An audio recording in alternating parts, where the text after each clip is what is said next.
Drennan with Fairbairn Protocol H2H. We talk about our program. We talk about within that program we have three different facets. First facet takes care of our concepts of awareness, being aware of what's going around us and how we prep ourselves for encounters and this stuff. And then the second one is with regard to transition, and that's how we go from non-violence to violence, and the third part being the violent part. But what I'd like to talk about today is a little bit of an example of how we use our awareness and transition to control or to better set ourselves for a situation when there may be violence and we have to deal with that. The scenario I'm going to talk about is with a vehicle and interaction with another vehicle. I'm building off of an actual situation that has happened, but it's fictional for the purpose of explanation here. Basically what we're talking about, if I had an interaction with another vehicle, I don't forget that interaction. I maintain awareness of this particular vehicle in case they do anything that's strange, or I need to be, forewarned if they're going to do any particular action. You never know the way the mind is thinking. They could be polluting their brain with thoughts after the fact and then decide they need to take some action of whatever nature. So it's best to keep that person or that thing in your eye at all times, at least in your peripheral awareness, let's just say. So in this particular case, we're dealing again, like I said, with a vehicle where we've had a previous interaction, so I know there's something wrong. I'm not the type of person to advocate giving people the finger or anything like that. It's best not to antagonize other people.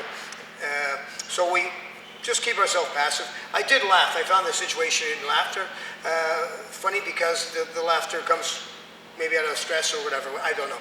But someone could see that laughter and perceive that as being something, and again, I could trigger off some hostility within them. Who knows how the other people, how they may be thinking, or who knows what they are or what they're doing. So again, I advise we keep that concept of being open to them in terms of awareness. In this particular case, when we get to a stop sign, what has happened is, now this person has previously already tried to block my avenue of driving. So this is in the past tense now. We get to a stop sign and they stop the car. Normally you stop a car and you go, American stop if you know that term, 1, 2, 3 if you're totally law-abiding. In this particular case, I keep awareness on that vehicle and I notice the reverse lights come on. The person backs the vehicle up, closing the range between the vehicle and my car. They're not attempting to smash my car. What they have controlled the distance between my car. Now what that'll do is it'll disallow my ability to maneuver around their car because I'll have too close a proximity in which to pass. So the first thing that I do is I check my rearview mirror. I want to make sure that nothing is coming from behind, or there's nobody behind or any concern behind. Aggressive or just people who happen to be pedestrians or something. And then what I do, as they back up, I back up. I maintain my range so that if necessary, I can evade that vehicle and get back onto the road or get out of there. So I'm keeping that aggressiveness in hand all the time in terms of this time a response, aggressive of moving out of the situation, but maintaining that view of that vehicle all the time, monitoring what's going on. So he stops the car and he gets out of the car. Now we have a person out of the car. Again, this is heightening the situation. My colors are starting to change in terms of, green, red, yellow, the warning, those type of concepts. And so now I'm watching the person. I'm making sure there's not a secondary person, but I'm concentrating on the person who's getting out. I'm viewing their hand position, their body position, if they're carrying, anything like that, if I can't see their hands, this sort of stuff. I'm watching how they walk. Are they walking to me aggressively? Do they have the stance? Are they staring at me? This type of thing, trying to get an assessment of what's going on and control the event. Meanwhile, I continue to back up. Why do I continue to back up?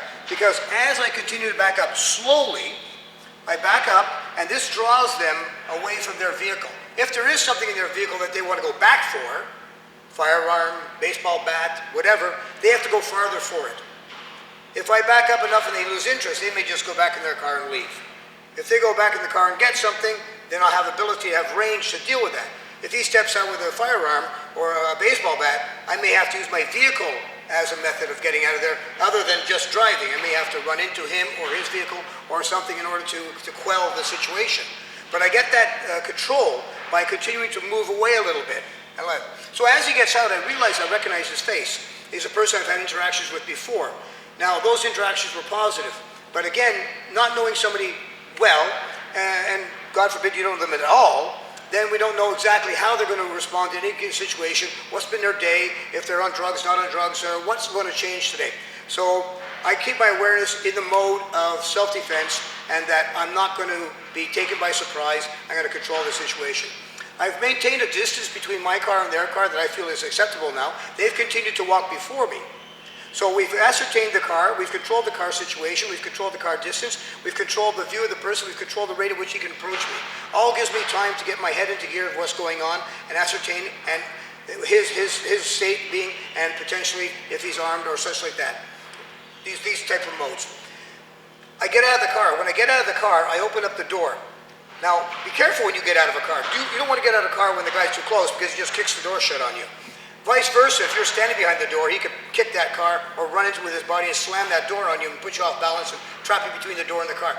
So I stand behind the car door, in a position, in a fashion that I can support some type of body slam or something like that against the door. It's very comfortable, very natural looking, and you just kind of lean into the door. Now remember, that door is not going to stop a bullet, but it will stop a knife. So if he is armed with a knife and it is gone in a fashion where I can't see it, I have that secondary defense. I can talk over the door, around the door to him, how you doing? Everything's okay? You seem a little bit troubled? You know, what's going on here? And ascertain exactly where it's going to go down and how it's going to go down, or is it going to dissipate? At the same point in time, I have that defense in the middle. If I need to respond, I can close the door or step back from the door and force him to change his position, come around to the position where I'm set.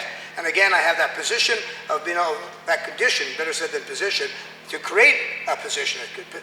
So there I can put myself in a situation where I can deal with him in a fashion that I want to. I can control the range. I can control the first step. I can control, you see? And so that happens.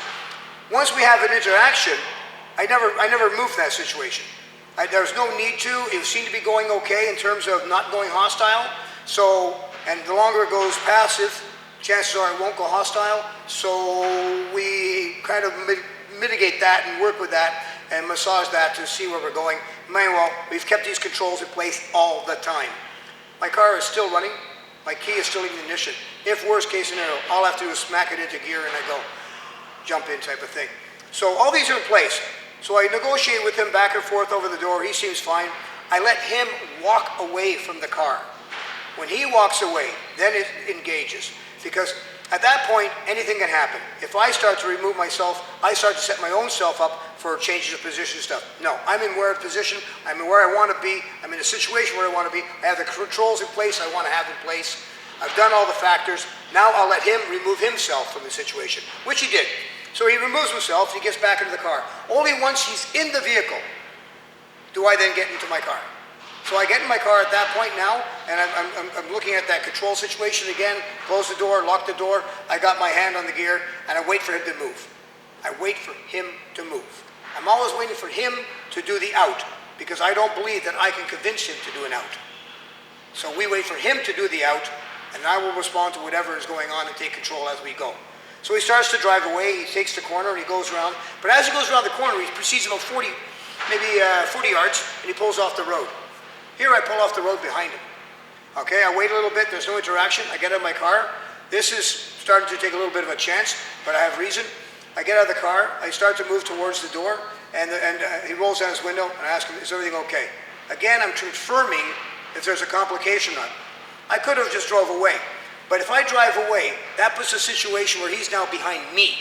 He can track me, he can hit me, he can do multiple things. It puts him in the situation that I was in before. I like my situation, I like being in control. I'll stay behind.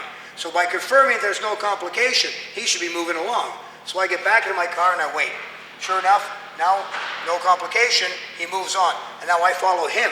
So again, I keep him in the control situation of my visibility upon him and my distance between him and my vehicle. At any point in time, I can evacuate from that situation in a multitude of fashions, and the situation becomes passive in terms of any potential immediate violence. Sure enough, at a certain point in time, he takes a corner, he's off, he's on his own life now, and I proceed on mine. In this fashion here, we have taken control all the way through, prepped ourselves all the way through, made ourselves aware all the way through. We put our brain into place, we put our body into place, we put our vehicle in place, ascertain the capability of the vehicle as a weapon, and as a protector, the door open, and as a means of removing ourselves from the situation without engaging. So this is what we talk about in terms of awareness and the concept of transition.